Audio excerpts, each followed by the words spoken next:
How to overcome anxiety. Hello everyone, I am Marwan. Welcome to my channel, Inspire to Humanity. I will be discussing with you techniques of how we can conquer and overcome our own anxieties.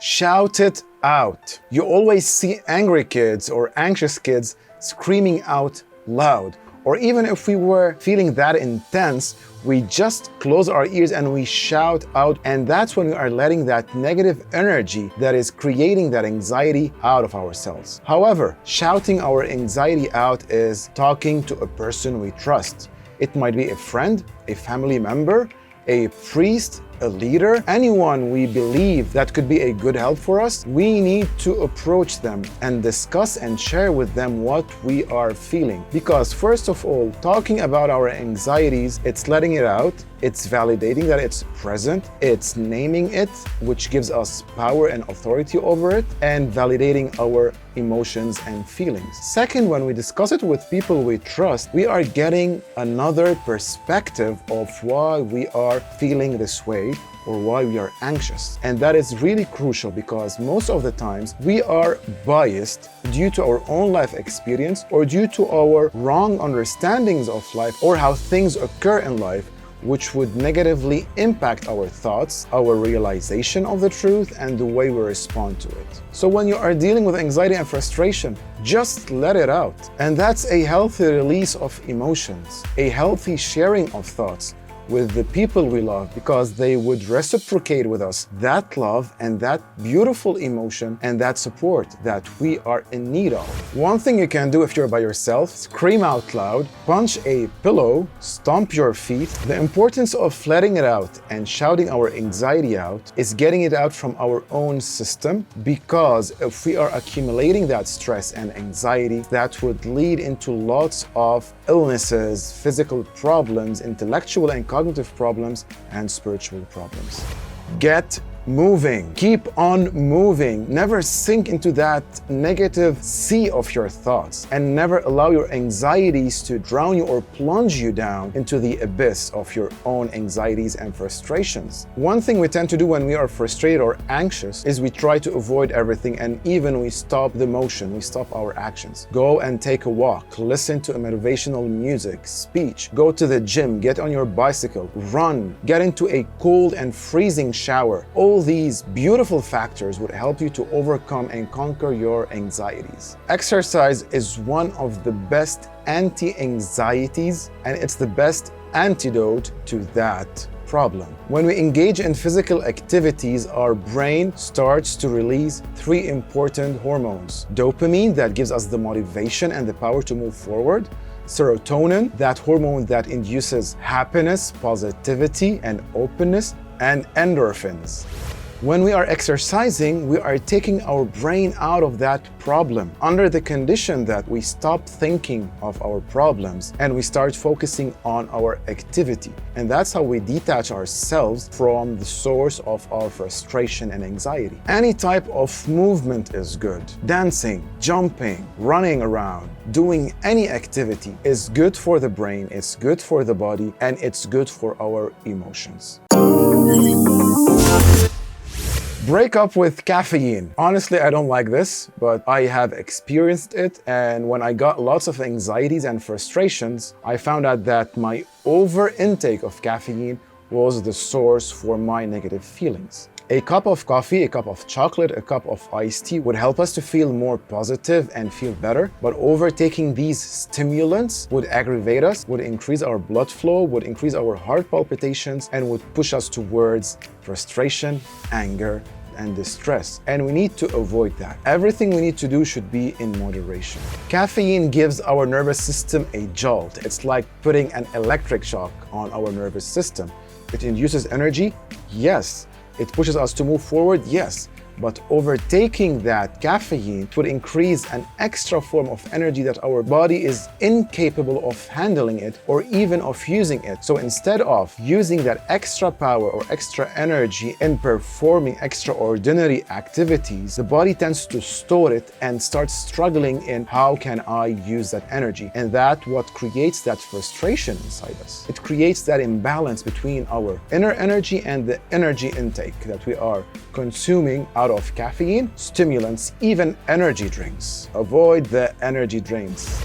Give yourself a bedtime. Sleep well. Being deprived of sleep is the major cause of our anxieties, of our frustrations, of our anger. Not sleeping well is the main cause of all these problems that we are facing. We do need to sleep to function properly. Our brains require lots of sleep to be able to defragment our thoughts, to rearrange everything in it, to regulate our hormones, to be able to recollect our memories. And while we are sleeping, our brain is working and fixing itself, in detoxing itself and preparing itself to the next day and to the next coming up activities. When we are depriving ourselves from sleeping, we are depriving our brain from getting ready and warming up and cleaning itself to face a new day, in which our brains become incapable of performing the new tasks, even positively understanding the new challenges and responding to it in a better way. And this puts us in a distress because the brain would tell us, I can't do it. Deal with your own problem by yourself. And that's when we start feeling the agitation, the distress, the anxiety, the frustration, and we tend to be like, I don't know what to do. I'm just angry and I don't know why. Well, go and sleep. And while you get to bed, keep your phones away. Do not access your social media because that will increase your brain activities and it will induce more anxiety and frustration. Instead, get into bed, dim the lights, get a book, and start reading. Reading helps the brain to start detoxing itself and reducing the dopamine levels and reducing all the stimulant hormones that it produces, which puts you into a deeper sleep. The better your sleep, the better your morning will be and the better your sense and emotions and behavior would be. Be courageous to say no. Stop pleasing others. Have that power to say no. It is okay to say no. Say it gently. Say it with love and with respect. Saying no doesn't mean that you don't like that person. Saying no doesn't mean that you are disrespecting that person. Saying no means that you respect yourself, you take care of yourself, and you know your limits. Say no when you know what is your capacity of performing certain things. That's the perfect way to say no. Your plate is so big, but do not overfill it. Do not overwhelm yourself with activities. Do not overwhelm yourself with people's problems. Try to keep your mind clean and clear from all these negative emotions and these negative triggers. Saying no doesn't mean that you should not help people. No, you should help them. However, if you overwhelm yourself and your plate is overly filled, that's the point where you cannot serve them anymore because you will be broken, you will be tired and distressed. So which is better? To say no when you can say no and continue helping when you can, or just keep saying yes until you crush down, in which you cannot either help yourself or help others.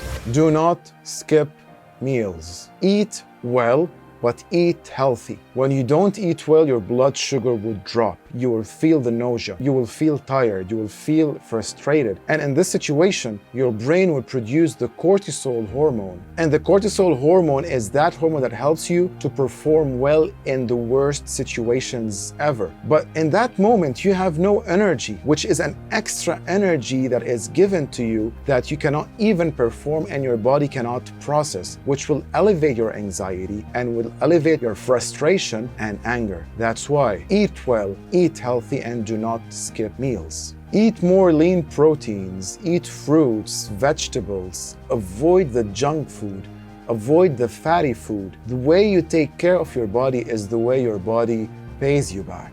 If you are just putting junk stuff in your body will give you back that junk. But if you put healthy stuff in your body will give you back health, positivity, and power. Give yourself an exit strategy. Always have a plan B. Never stick to any plan without having an exit strategy or having a plan B and a plan C and a plan D also.